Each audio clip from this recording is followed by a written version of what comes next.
What's up, YouTube? It's your boy Marlo, and we back with another reaction. Today we're gonna do a reaction on what Trump got to say about the war plans. I've been wanting to hear it from him. I've been wanting to hear it from him and see what he got to say about it. And because all the other videos I did on the war plans, it was all from other sources and stuff like that. So I've been wanting to know what he had to say about it. Get into the video. Oh yeah, before we get into the video, make sure y'all like and subscribe. I always forget to say that. I don't know why I always forget to say that, but I'm new to YouTube. I'm new to this, so just try to, get my intro in a routine. So make sure y'all like and subscribe. The Atlantic is a failed magazine, does very, very poorly. Nobody gives a damn about it. This gives it a little bit of a shot. And I will tell you this, that they've made up more stories, and they're just a failing magazine. The public understands that. He's a very good man. That man is a very good man right there that you criticize. But everybody else seems to be using it. It seems to be the #1 used device or app, whatever you want to call it. And we will certainly look. If it was up to me, everybody would be sitting in a room together. The room would have solid lead wall. I don't think he should apologize. I think he's doing his best. It's equipment and technology that's not perfect.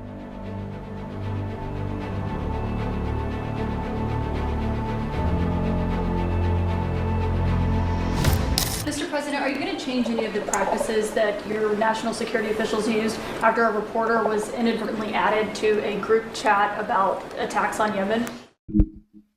Well, I think it's a question I've been asked now, and I've given a few answers, and they've all been the same. We have an amazing group. Our national security now is stronger than it's ever been. We have had a very, very successful, numerous attacks on that area. These are people that shoot down ships, not only our ships, ships all over the world. They're shooting down and damaging them badly, or they're going down. They're also shooting anything that happens to be flying in the area. We hit them very, very hard. There was no classified information, as I understand it. They used a app, if you want to call it an app, that a lot of people use. The national security team that was coordinating these efforts, as Director Radcliffe testified today. His first day on the job, he was introduced to this app on his government systems at the CIA and at the State Department and otherwise. So, look, this journalist, Mr. President, wants the world talking about more hoaxes and this kind of nonsense rather than the freedom that you're enabling. And a key part of our sovereignty is open sea lanes and knocking the crap out of terrorists, which is exactly what your team and Pete Hegseth, a good friend and fellow veteran, is leading the charge. They're absolutely on the run. The worst of them has been killed. This should have been done a long time ago by Biden, but Biden was an incompetent president. He couldn't do anything. He didn't know where he was going. He had no clue. This guy had no clue. This should have been done a long time ago, as they shoot missiles at ships, randomly shoot missiles at ships, and they make their own missiles. This is not an incompetent group of people. They make their own missiles. They get the missiles also from Iran. It's an offshoot of Iran, another offshoot. You have Hamas, you have Hezbollah, you have the Houthis, you got a lot of stuff going on with Iran. And we sent a letter to Iran. You're going to have to be speaking to us one way or the other pretty soon, because we can't let this happen. But that's an app that a lot of people use. And somebody got on. I happen to know the guy's a total sleazebag. The Atlantic is a failed magazine. Does very, very poorly. Nobody gives a damn about it. This gives it a little bit of a shot.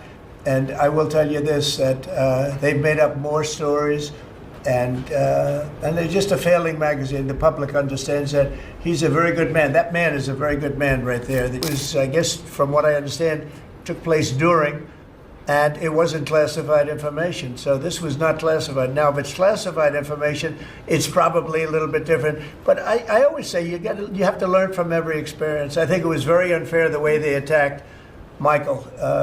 He's a good person. The person that was on just happens to be a sleazebag, so maybe that's just coincidence. I don't know. But everybody else seems to be using it. It seems to be the #1 used device or app, whatever you want to call it. And we will certainly look. If it was up to me, everybody would be sitting in a room together. The room would have solid lead walls and a lead ceiling and a lead floor. But, you know, life doesn't always let you do that. In the meantime, the attack itself that we were talking about and discussing has been an unbelievable success. I would ask them, it's not really an FBI thing. It's really something having to do with security. Security, like, will somebody be able to break in? Are people able to break into conversations? And if that's true, we're going to have to find some other form of. We have our technical experts looking at it. We have our legal teams looking at it. And of course, we're going to keep everything as secure as possible. No one in your national security team would ever put anyone in danger. And as you've said, we've repeatedly said, the attack was phenomenal and it's ongoing. Possible that there could be a firing of even a lower mid-level official once that person is identified? No, I don't think he should apologize. I think he's doing his best. It's equipment and technology that's not perfect, and probably he won't be using it again, at least not in the very near future. President Trump has had a phone call with Canada's Mark. After watching the video, I believe it's more of a defensive plan. I feel like we just gotta trust, you know, that Trump and the people around him is gonna get what need to be done. You know, people that's been supporting Trump been, you know, doubting him a lot, and I don't know why though, because as soon as he got in office, he got to signing and, you know, doing some of the promises that he said he was gonna do. So I feel like we just gotta trust the process and don't be so quick to doubt and jump to conclusions. Get it from the source and just continue to stay prayed up to. Like I always say, y'all. God bless you.